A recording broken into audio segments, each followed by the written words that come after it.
গিৰগাই বিতৰ্কক লৈ উত্তাল নগাঁও।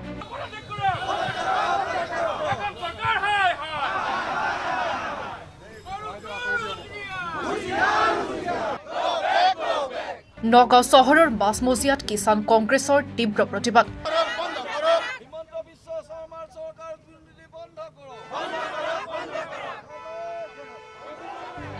ৰাজ্যজুৰি অব্যাহত থকা ৰাজসাহায্যযুক্ত গিৰগাই বিতৰণৰ বিতৰ্কক লৈ নগাঁৱত কংগ্ৰেছৰ তীব্ৰ প্ৰতিবাদী কাৰ্যসূচী।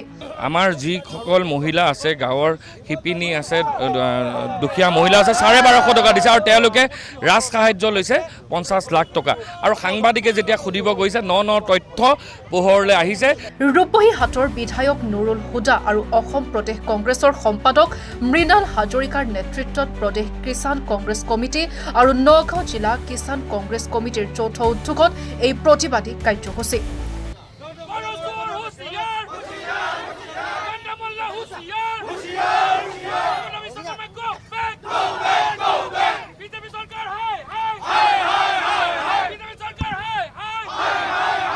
দিনৰ ভাগত নগাঁৱৰ শ্বহীদ ভৱনৰ চৌহদত শ শ কংগ্ৰেছ কৰ্মী আৰু কৃষকে সমবেত হৈ চৰকাৰৰ বিৰুদ্ধে প্ৰতিবাদ সাব্যস্ত কৰে। গিৰগাই বিতৰণৰ দুৰ্নীতি বন্ধ কৰক আদি শ্লোগানেৰে প্ৰতিবাদকাৰীসকলে পৰিৱেশ উত্তাল কৰি তোলে। ইফালে ৰূপহীহাটৰ বিধায়ক নুৰুল হুদা আৰু অসম প্ৰদেশ কংগ্ৰেছৰ সাধাৰণ সম্পাদক মৃণাল হাজৰিকাই চৰকাৰক তীব্ৰ ভাষাৰে সমালোচনা কৰে। তেওঁলোকে ৰাজহুৱা ধন আত্মসাৎ কৰি নিজৰ পৰিয়াল গঢ়াত লাগিছে।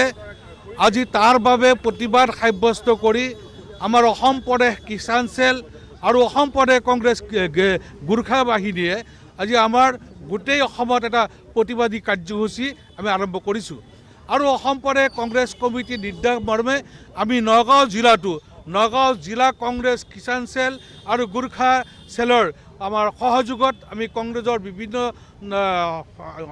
ব্যক্তিসকলে আজি উপস্থিত হৈ ইয়াৰ বিৰুদ্ধে আমি প্ৰতিবাদ সাব্যস্ত কৰিবলৈ আৰু চৰকাৰক আমাৰ কথাখিনি অৱগত কৰিবলৈ বিচাৰিছোঁ। আজি মন্ত্ৰী বিধায়কসকলৰ পত্নীৰ নামত ফাৰ্ম খুলি তেওঁলোকে ৰাজকোষৰ ধন আত্মসাৎ কৰাৰ বিৰুদ্ধে আজি আমাৰ এই প্ৰতিবাদ।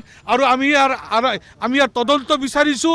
যদি ৰাজসাহায্যবিলাক এই দুখীয়া ফাৰ্মবিলাকক নিদি মন্ত্ৰী বিধায়কৰ পত্নীৰ ফাৰ্মবিলাকে ৰাজসাহায্য লৈছে, গতিকে এটা তদন্তৰ দ্বাৰা তেওঁলোকৰ আইনৰ আওতাত আনি তেওঁলোকক আদালতত দ্বাৰস্থ কৰি শাস্তি বিহাৰ কাৰণে অসমৰ মাননীয় মুখ্যমন্ত্ৰী মহোদয়ক আমি অনুৰোধ জনাইছোঁ। এই সমগ্ৰ ঘটনাক এক উচ্চ পৰ্যায়ৰ তদন্তৰ দাবী জনাই কংগ্ৰেছ নেতা কৰ্মীয়ে।